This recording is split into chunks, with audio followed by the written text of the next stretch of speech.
Hello, welcome to this week's Behind the Poem. I am coming to you live from College Green, the University of Pennsylvania, where I went to undergrad. I've been here for the last 2 days for two reasons. One, last night was an event at the Kelly Writers House that I don't talk about this often, but I'm toying with what happens when I honor it with gratitude and truth. There's an event in my name and honor that was created when I graduated called the Caroline Rothstein Oral Poetry Program. And last night's featured poet was the incredible Jose Olivares. And I urge you to check out Jose's new book, Promises of Gold. It's incredible. I got to be here for that. And a lot of poets from the poetry group I was in undergrad, the Exolano Project, were there. The host and organizer of the event was Andres, who's an incredible poet and human as well. And then the second reason was this morning, my undergrad professor interviewed me and a colleague of his in conversation about a poem I wrote in December, I think it was, that I wrote the poem. So I am here in this profound full circle moment to celebrate art and poetry. So it seemed like what better place to film this week's Behind the Poem than here on campus. And I chose this spot on College Green, next to the library, but I'll give you a sense of, because I spent a lot of time on College Green. It was like a major social meeting place for my friends and I in undergrad, and also this specific spot that I'm at for two reasons. One, this was the site of Take Back the Night my freshman year, which is a night to honor survivors of sexual violence and assault. And Take Back the Night my freshman year was the first time that I talked publicly about being a survivor of multiple accounts of sexual assault. And also behind me is this piece, sign, and structure that honors Kathy Change, who was an activist and performance artist who died by suicide in 1966. And so it just feels like a space to be present with art and with honoring this very broken world in which we live, and the organizers and activists and elders who have paved the way for the way we use art as a conversation for healing and justice and liberation and change. And so, in that spirit, I'm going to share a poem I wrote almost 20 years ago now when I was in undergrad. And it's top of mind because after the event last night, Jose and I were talking about it. And because I shared he talked about like imagining friends, walking around this campus as young folk, and I was saying that young Caroline was, I did wear this necklace in college, but I was like thick with homemade hemp necklaces and a long hippie skirt, and my hair was even longer, but I was in a very hippie phase, and there were some people on campus that called me granola, not lovingly, definitely making fun of me, and the first time they called me granola was when I performed on our campus TV station. I did some poems, and I was wearing a tie-dyed Crosby, Stills, Nash Young shirt, and they called it, and they were like, "Yo, granola." Fine. Okay, flash forward to like months later.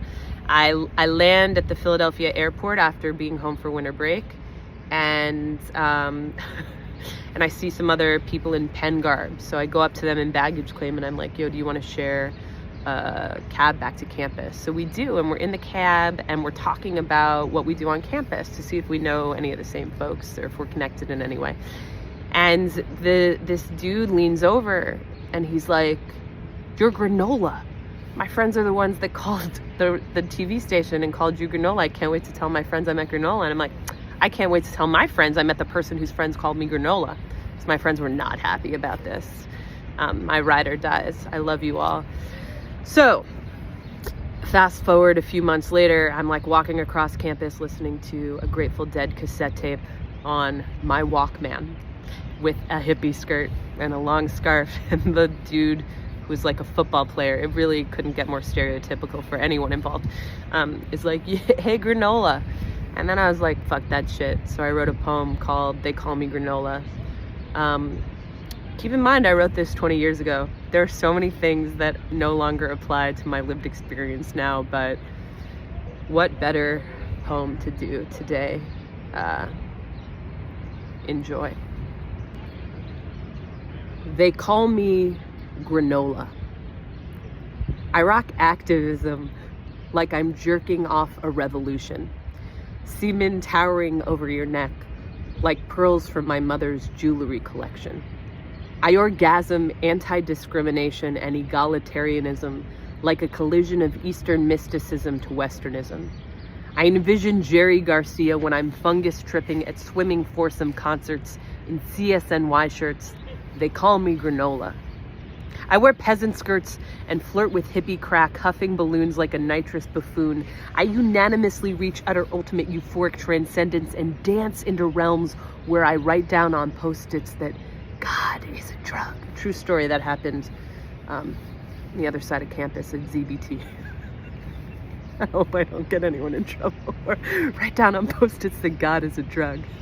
I give group hugs and eat bugs of brownies because they're natural like shaving. They call me granola. I say fuck you, Bush, and I'm not referring to you eating out my cunt.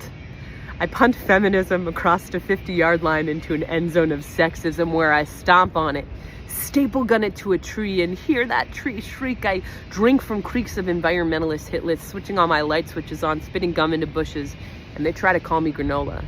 I eat meat daily and say, fuck my generation. I wish I could station myself on the corner of Haight-Ashbury. I'd take acid laced with flaccid, idealistic fantasies about what it'd have been like to be a real hippie rocking Mary prankster Dayglow vest, but dressed to the nines.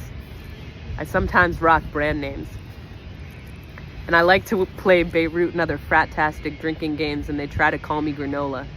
I listen to Fish and other jam bands. I am my Woodstock DVD. I cover my torso with Grateful Dead scenery. I wear my hair curly and long. I sing along to anti-war songs. I like hip-hop and punk and ska, and I actually wear a bra, and I don't smoke pot, and they try to call me granola.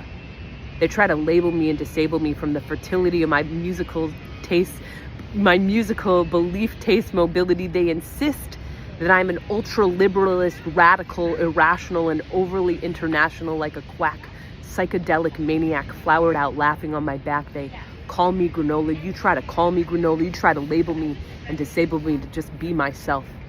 But I am not a fucking bowl of cereal. I've been a vegetarian for 15 and a half years. I no longer drink or do drugs as for 18 years. And I hope I'm more environmentally conscious. I mean, I compost now, you know, and I do turn off lights when I'm not using them. So I think those are most of the things that have changed since the writing of that poem.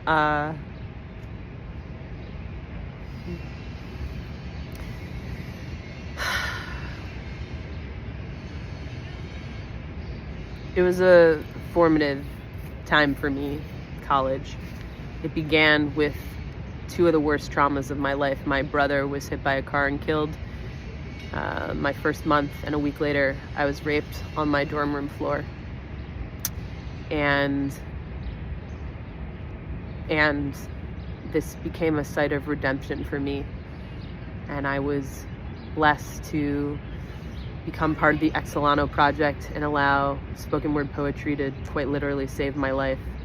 And I engaged with activism and deepening an analysis of systemic oppression, that all of which became formative to my life and my career. And so, and don't get me started on the unbelievable humans and friends that shapeshifted my life. So thank you to this space and place, and thank you for indulging me today. Take care.